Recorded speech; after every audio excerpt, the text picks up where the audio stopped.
আসসালামু আলাইকুম। আমি লাবণী রহমান। জীবনে ৫টি জিনিস খুঁজে পাওয়া খুবই কঠিন। নিজের মনের মতো একটা মানুষ, নিঃস্বার্থ একটা মন, কষ্টের ভাগীদার, নিঃস্বার্থ ভালোবাসা আর বিশ্বাসী মানুষ। আমি এখানে ৪টা মুরগি নিয়েছি। লেয়ার মুরগি লবণ দিয়ে মাখিয়ে রেখেছি। তারপরে তেলের ভিতরে তেল দিয়ে তেল গরম হয়ে আসলে মুরগিগুলা আমি ভাজি করে নেব। এখানে ৪টা মুরগি আছে। আমি একটা মুরগি ৪টা করে ভাগ করে নিয়েছি। আমি লবণ দিয়ে মাখায়ে মুরগিটি আধা ঘন্টা রেখে দিয়েছিলাম, তারপরে ভাজি করে নিলাম। আমি একে একে সবগুলা ভাজি করে নিব বাদামি রং করে। বাদামি রং করে ভাজি করা হয়ে গেলে আমি চলে যাব রান্নাতে। আমি আজকে বাবুর্চি স্টাইলে চিকেন রোস্ট করব। এখানে দিয়ে দিলাম আদা, রসুন, পেঁয়াজ বাটা, জিরা বাটা আর ২ রকমের বাদাম বাটা, কাজু বাদাম আর পিস্তা বাদাম। দিয়ে দিলাম এখানে জাফরান। আমি এখানে হলুদ ব্যবহার করিনি, জাফরান ব্যবহার করেছি আর ঝালের গুঁড়া। দিয়ে দিলাম টক দই।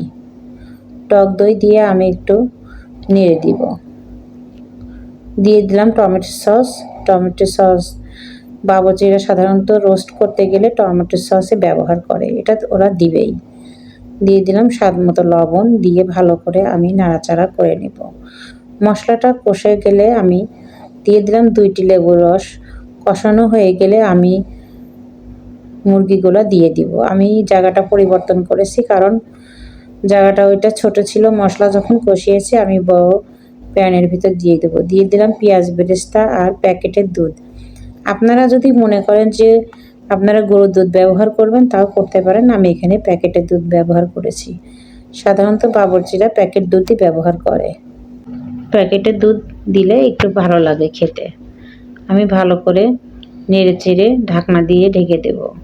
বেশি চিকেন হওয়ার কারণে আমার দিয়ে দিলাম সামান্য পরিমাণ আর একটু লবণ, আবার গরম মশলা আমি আরও একবার দিয়ে দিলাম। আমি আপনাদেরকে বলে থাকি যে আমি দিয়ে দিলাম ঘি, গাওয়া ঘি। এটা আমি সাধারণত গরম মশলা গুঁড়াই ব্যবহার করি। আমার আস্ত গরম মশলা মুখে বাদে খেতে গেলে, যার কারণে আমি সবসময় পাউডার বানিয়ে ইউজ করি। বাবুর্চি স্টাইলে আজকে চিকেন রোস্ট করেছি আমি। আপনাদের যদি ভিডিওটা ভালো লেগে থাকে তাহলে আপনারা আমার মতো করে রান্না করে খেয়ে দেখবেন। আর এটা খেতে ভালোই লাগে। আপনি পোলাও, বিরিয়ানি বা রুটি বা পরোটার সাথেও খেতে পারেন, সাদা ভাতের সাথেও খেতে পারেন। যার যেমন ভালো লাগে আপনারা খেতে পারেন। আর খেতেও অনেক সুস্বাদু। আসলে রোস্ট খেতে সবারই ভালো লাগে। আমার ভিডিওটা যদি আপনাদের ভালো লেগে থাকে তাহলে লাইক, কমেন্ট, শেয়ার আর সাবস্ক্রাইব করে দিবেন। ভালো থাকুন, সুস্থ থাকুন। আল্লাহ হাফেজ।